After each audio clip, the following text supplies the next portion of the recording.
Hi, Jace here. This is part 4 of a video series about this track that I've been working on, and I'm planning on making videos the whole way up to the release of the track so that anybody who might listen to the track and love it can actually come back here and see how I've done this.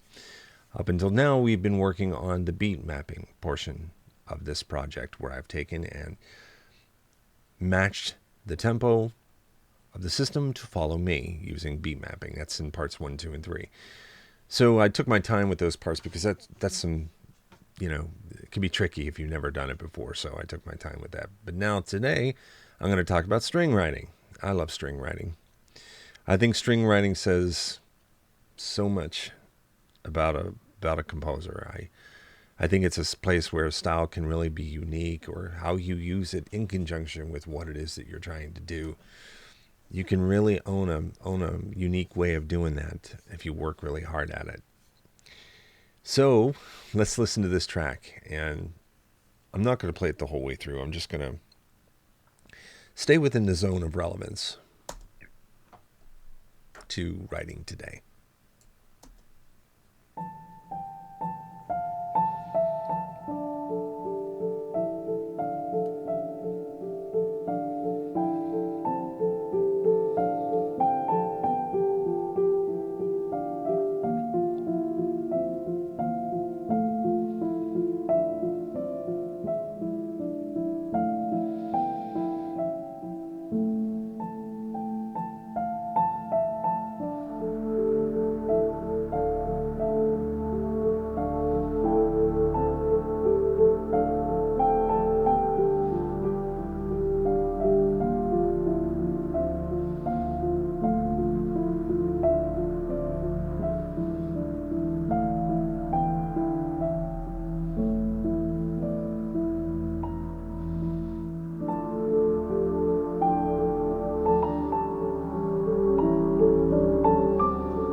Okay, now before I just dive right into doing something at this, especially at this phase of a project, hopefully early on, as soon as possible, I try to locate the purpose of what's going on here, and I could go over all of this with you, but if you want, you can pause it and look it over it yourself. I'm not going to run you through that whole thing. Needless to say, that one important aspect of this is that the way that we frame the things that we think about in life, the way how hard or how softly we think on them, like, is something challenging or is something horrible? Is this a wonderful, is this, a happy day, or is this the greatest day of your life? The adjectives and the ways that we frame things, sometimes we can, life, especially when it comes to depression, we can make things even harder on ourselves than they actually are because of the way that we're thinking about the thing we're thinking about, you know. So I think that when I bring these instruments in, you can feel how, if I mute this out of here, we're talking about arrangement now. You can hear when I mute this out what that does.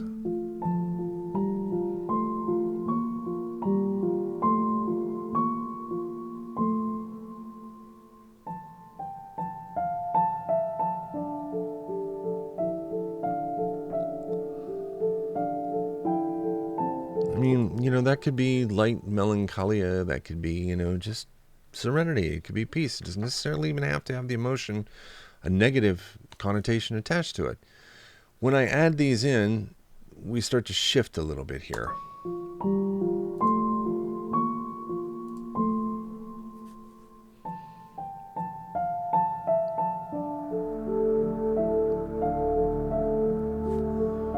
That's a pad that I've carefully selected to wrap those piano notes in.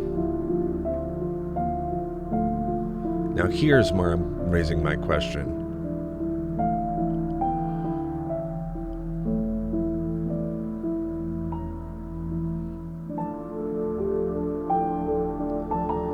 I'm going to push that a little bit to show you in music exactly what I was describing about the way we wrap things. So I'm going to use an ensemble patch. I'm going to go ahead and just use Cinesamples. Basically, this lets me play more than one string part at the same time. Like I'm playing chords, then I'm going to be, you know, voicing chords when I'm playing those. Let me see if I can show you here. So that's not what that's supposed to be. Anyways, those are going to be those kinds of things. All right, so let me pull this up and get this marked off here.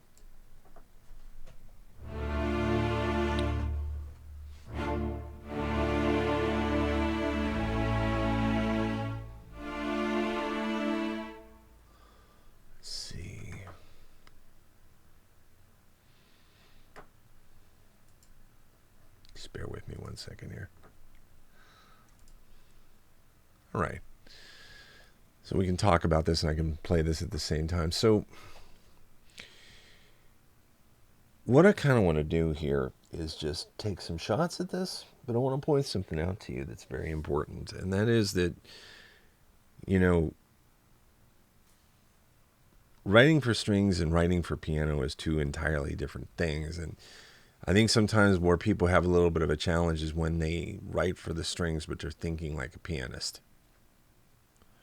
They're thinking like a piano, and the strings are capable of tremendous amounts of voice leading, and so is the piano, but the strings have their own way of doing it. And one can be sustaining while one is moving. There's multi dimensions to this. There's sometimes it's counterpointal and sometimes it's not, but it's a lot of things happening at once, right? So even though I'm using an ensemble patch here, I'm going to be thinking individually in my head about this. Let me see here.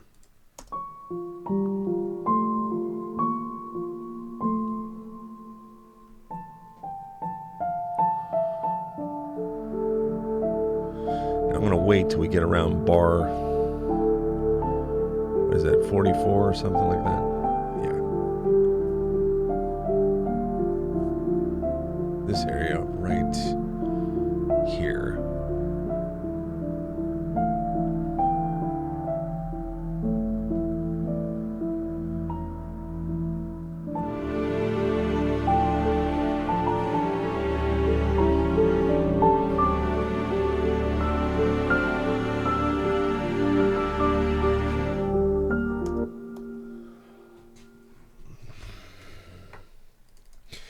I'm looking for a baseline approach to this. Are they open chords? Are they closed chords? What are the violins 1 and 2 doing? I guess I've decided here, just going with the flow of this, that the bass notes are going to be droning out this D.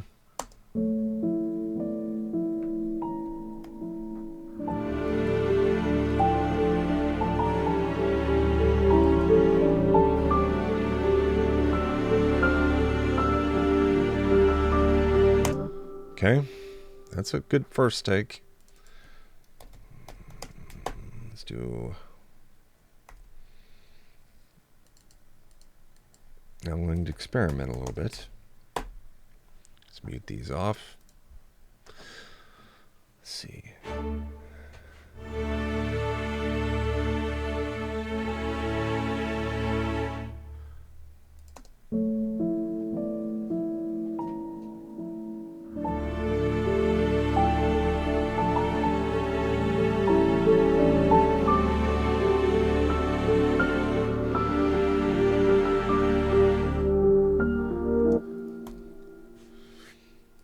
See, now I used more of an open approach to that. I didn't close that. When we refer to leaving the third out of the triad, we're referring to that as open. So...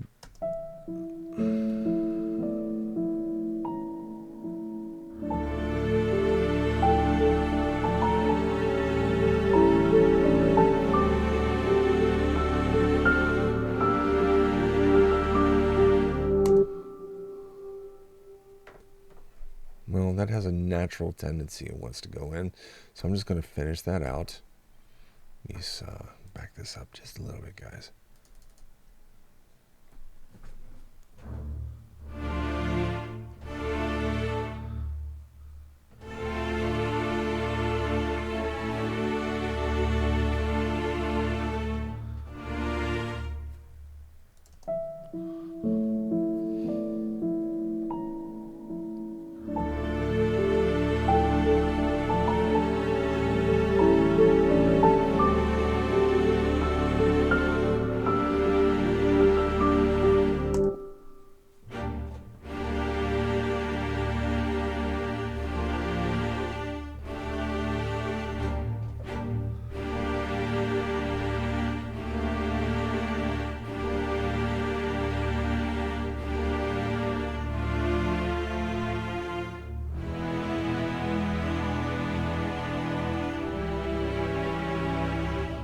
I'm just listening.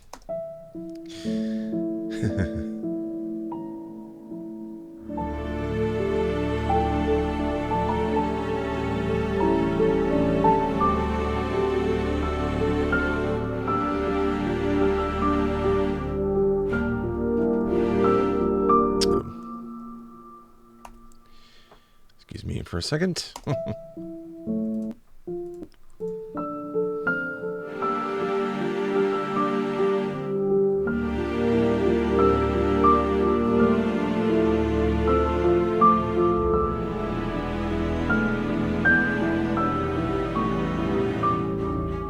Oops. Ooh, mama. Just broke the window. Okay.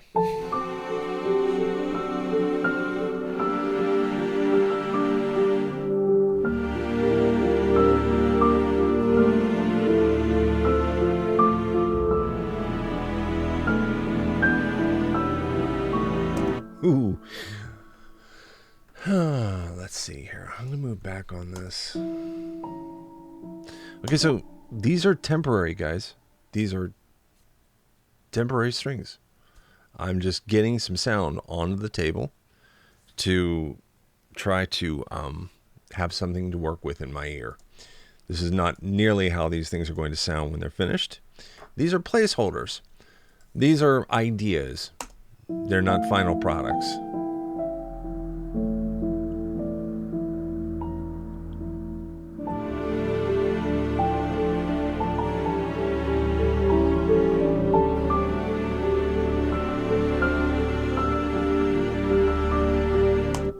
Okay, so listen to the difference between that and this open sound.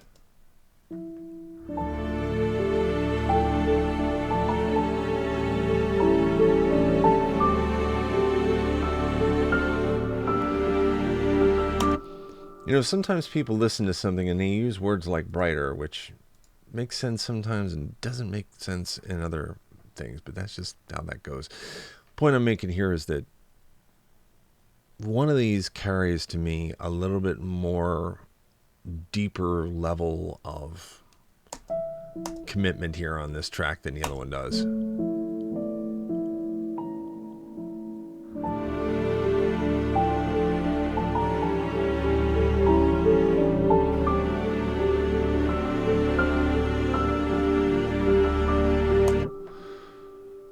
And if I wanted to, just in theory, I could double that interior, that line with a solo cello, and really make that pop through. I'm most likely not going to be using Cinesamples for these, by the way. I'm going to be using probably Lass for this particular thing. Sorry, couldn't find this. Oops, I'm in the wrong place here too. Sorry about that.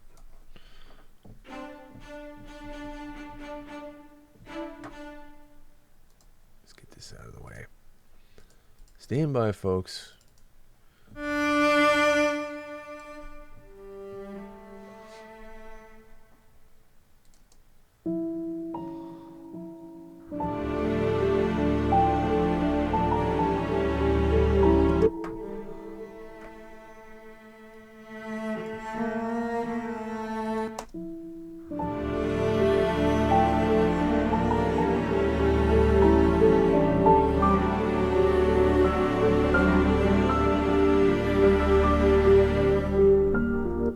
Don't want that moving around in there too much.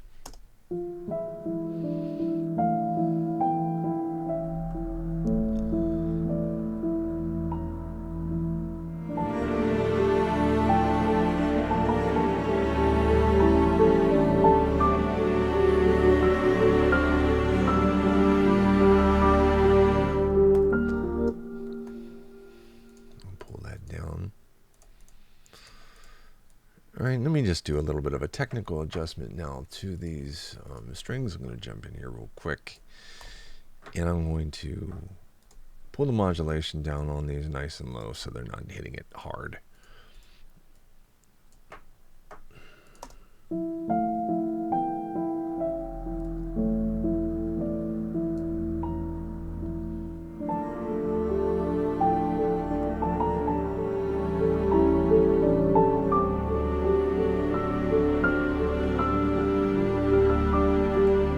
Immediately, that places these strings beholden to the piano, and now they're, instead of burying the piano, they're raising the piano. I'm going with the closed line here over the open line again, because many reasons. Number one, perhaps, is that the strings are not colliding. Excuse me. They're not colliding with the piano. Here, when I go to open,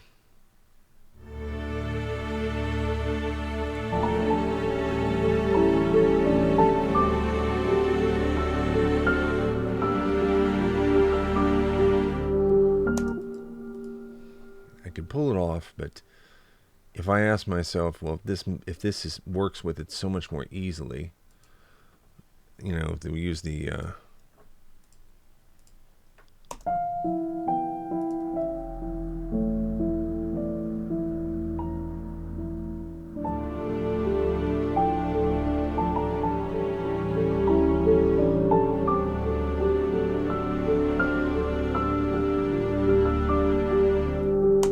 and if I want to bring that A back in, I can breathe that through somehow, some way. So let's keep in mind, I'm going to split this ensemble track into its component parts, okay? Let me move on with the track a little bit.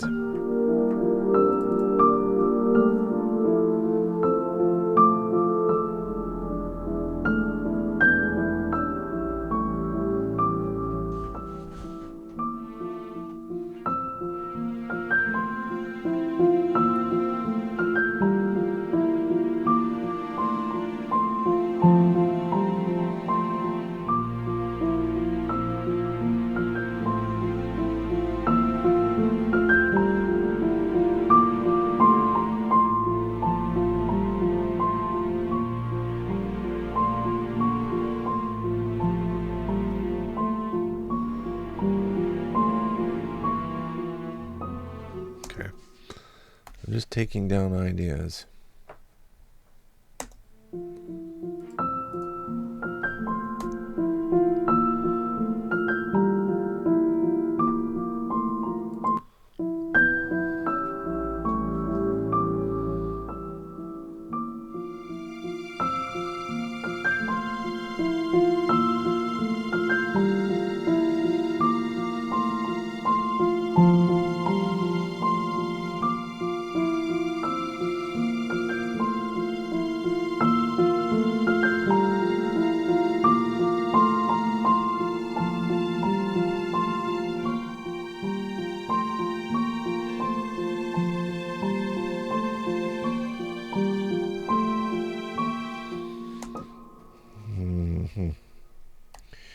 Taking some taking some some thoughts here. I'm going to do that one more time. Never mind. I'll just capture it. I don't need to double take. Right now I'm doing something that's kind of akin to a thing called splurging, where I just take and capture some ideas. And that's what I've got started with here. And with that, I'm going to go ahead and call part 4 of this series. I mean, I'm going to be doing more work on this, obviously, and I'm probably not going to get everything videoed that I do, but I'm going to try to fill in the gaps between these parts where I can, so you can see this is where I made this decision. Oh, this is where I may have revised something. This is where I may have considered this versus that, whatever, blah, blah, blah. Okay. All right, everybody. Thanks for joining me. I'll see you soon with part 5.